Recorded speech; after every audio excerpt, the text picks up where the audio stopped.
Hello नमस्कार मित्रों, आपका स्वागत है एसएससी टेस्ट में। आज वैदिक सभ्यता का पार्ट 2 पढ़ेंगे। मैंने पार्ट 1 पढ़ चुका हूँ ऑलरेडी। आज पार्ट 2 पढ़ने वाले हैं, तो सभी ध्यान से देखें। हर एक क्वेश्चन परीक्षा में पूछे गए हैं और मोस्ट इम्पोर्टेंट क्वेश्चन सब हैं। बिना टाइम वेस्ट किए हुए वीडियो शुरू करते हैं। उससे पहले क्या नहीं किया, लाइक नहीं किया, एक लाइक कर दो और चैनल को सब्सक्राइब भी कर लो और बेल आइकन को प्रेस करके ऑल पर सेलेक्ट कर लो। तो आइए वीडियो को शुरू करते हैं।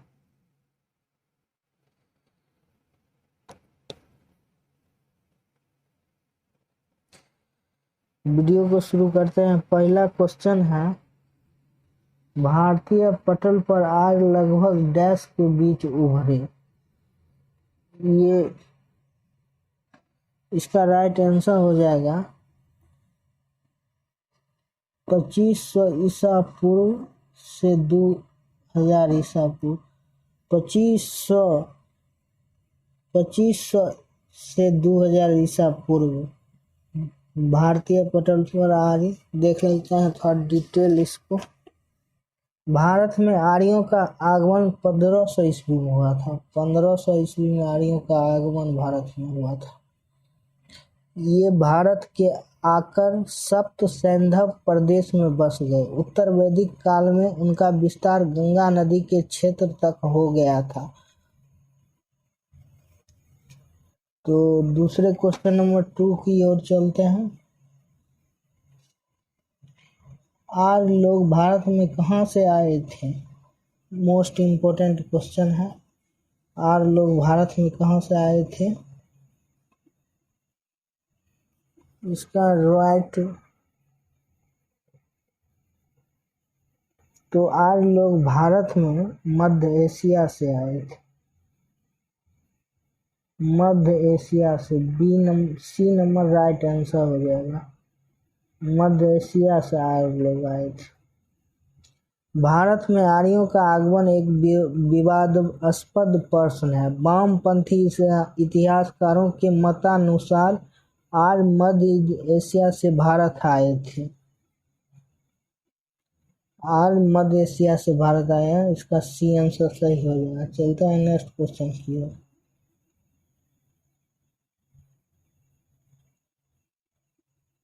क्वेश्चन नंबर 3 है, आर्य भारत में कहाँ से आए थे?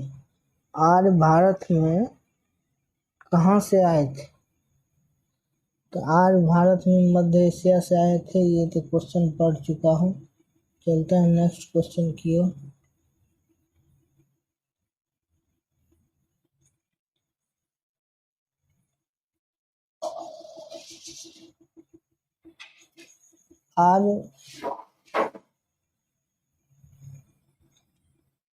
आर्य भारत में किस रूप में आए थे?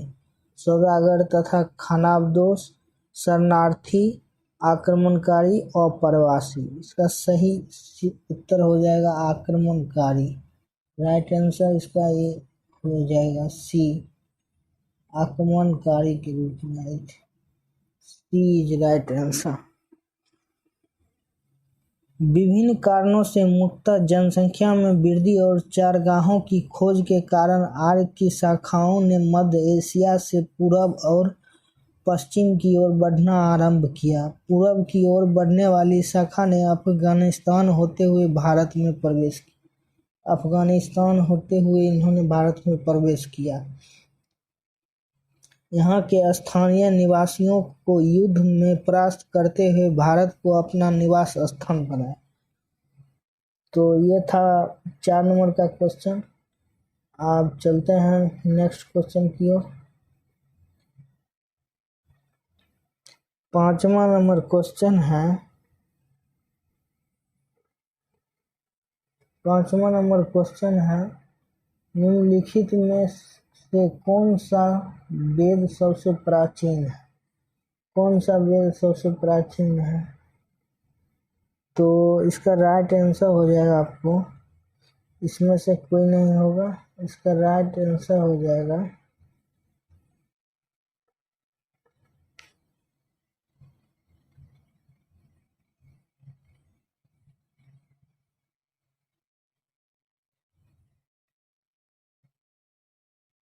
राइट आंसर हो जाएगा इसका डी ऋग्वेद। डी हो जाएगा Rigveda. Right answer D Rigveda. Rigveda को विश्व का सबसे प्राचीन ग्रंथ कहा जाता है। ऋग्वेद को सबसे प्राचीन ग्रंथ कहा जाता है। प्राचीन ग्रंथ कहा जाता है ऋग्वेद को। इसकी रचना ईसा पूर्व 1500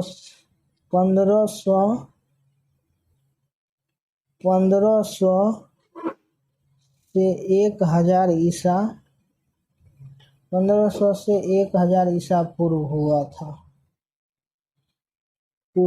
था के बाद में उत्तर वैदिक काल में सामवेद, यजुर्वेद तथा अर्थवेद की रचना की। उत्तर वैदिक काल में तीनों 4 वेद में से एक वेद ऋग्वेद प्राचीन गद्य थी। ऋग्वेद के बाद उत्तर वैदिक काल में 3 वेद का निर्माण हुआ। तो चलते हैं नेक्स्ट क्वेश्चन की ओर। मेरा अगला क्वेश्चन है 6 नंबर।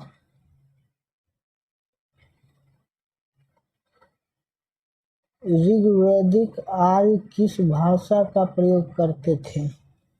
ऋग्वैदिक आर्य किस भाषा का प्रयोग करते थे? ये बार बार पूछा गया क्वेश्चन है, मोस्ट इम्पोर्टेंट क्वेश्चन है। इसका राइट आंसर हो जाएगा ये संस्कृत। Right answer A. ऋग्वैदिक आर्यों की प्रमुख भाषा संस्कृत थी। ऋग्वेद आर्यों की भाषा संस्कृत थी प्रमुख। ऋग्वेद कालीन ग्रंथ मुख्य रूप से संस्कृत भाषा में लिखे जाते हैं। जितने ग्रंथ थे सभी संस्कृत भाषा में लिखे जाते हैं।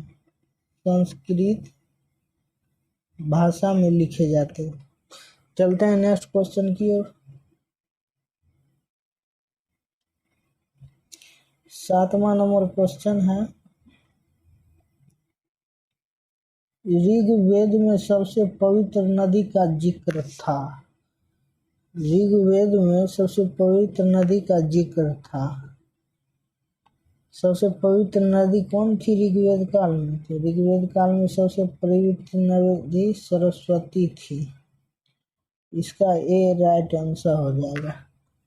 ऋग्वेद में वर्णित सबसे पवित्र नदी सरस्वती थी। इसे नदियों में श्रेष्ठ एवं नदियों की माता सिंधु माता कहा गया है। इसे सिंधु माता भी कहा गया है। सिंधु माता, सरस्वती को सिंधु माता भी कहा गया है।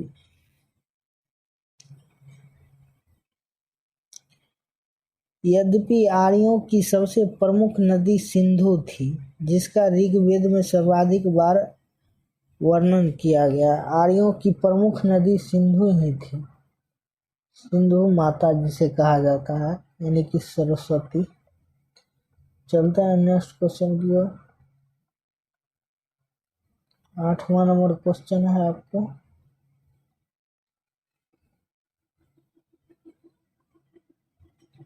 शास्त्रीय संगीत के सिद्धांत की विवेचना की गई है। शास्त्रीय संगीत के सिद्धांत की विवेचना की गई है। इसका राइट आंसर हो जाएगा आपको D Samaveda. Samaveda is right. शास्त्रीय संगीत का सिद्धांत सामवेद में विवेचना की गई है। भारतीय शास्त्रीय संगीत के सिद्धांत की विवेचना सामवेद में की गई है। इसमें अधिकांश मंत्र ऋग्वेद से ही लिए गए हैं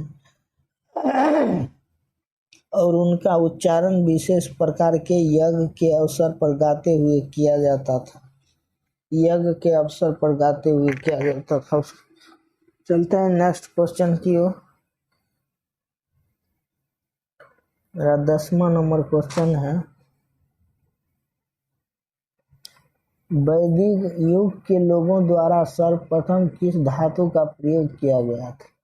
वैदिक और सिंधु सभ्यता में सर्वप्रथम लोहे का किया गया था और वैदिक युग में किसके द्वारा किया गया था, ये आपको बताना है। क्वेश्चन नंबर 10, इसमें हो जाएगा आपको बी सोना।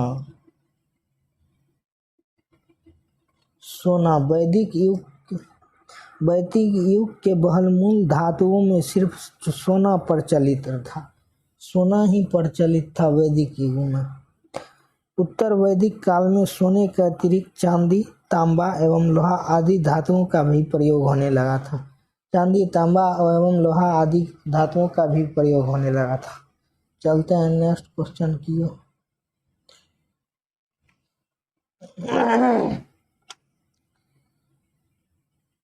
11 नंबर क्वेश्चन है।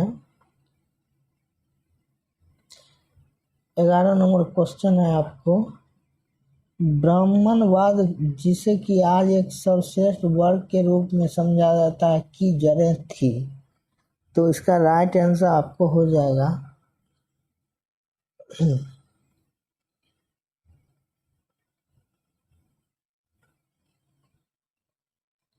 कि जड़ें थे ऋग्वेद हो जाएगा इसका राइट आंसर, ऋग्वेद काल में। वर्ण व्यवस्था की उत्पत्ति एवं विकास ऋग्वेद काल से ही आरंभ हुआ था। चारों वर्णों में ब्राह्मण वर्ण को श्रेष्ठ माना गया था। यही परंपरा आज तक चलती आ रही है। चलते हैं नेक्स्ट क्वेश्चन की ओर। तो मेरा अगला क्वेश्चन है,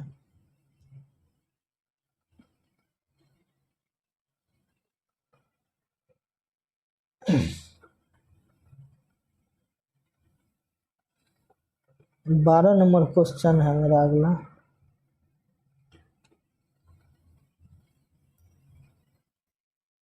प्राचीन हिंदू विधि का लेखक किसे कहा जाता है? प्राचीन हिंदू विधि का लेखक किसे कहा जाता है? तो इसका राइट आंसर सब जानते ही होंगे, मनु को कहा जाता है। प्राचीन हिंदू विधि का लेखक किसे कहा जाता है? मनु को कहा जाता है। प्राचीन हिंदू विधि का लेखक मनु को कहा जाता है, जिनकी कीर्ति मनु स्मृति हिंदी विधि के प्राचीनतम स्रोत मानी जाती है। मनु स्मृति इन्होंने ही लिखा है, मनु स्मृति इन्होंने ही लिखा है। तो चलते हैं नेक्स्ट क्वेश्चन की ओर।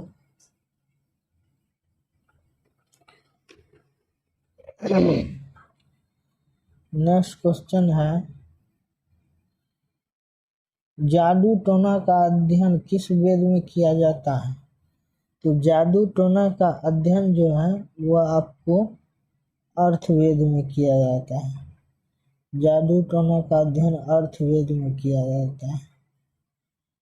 अर्थवेद के अधिकतर वे मंत्र हैं जो तंत्र या जादू टोना से संबंधित हैं।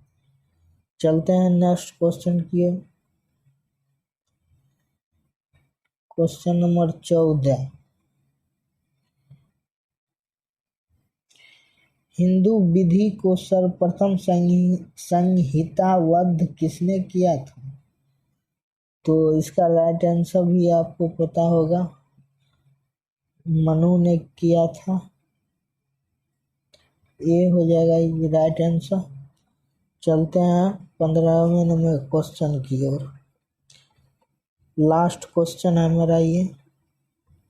15वां नंबर क्वेश्चन क्या कहता है देख लेते हैं थोड़ा। हिंदू विधि पर एक पुस्तक मिताक्षरा किसने लिखी? मिताक्षरा इम्पोर्टेंट है, मिताक्षरा किसने लिखी?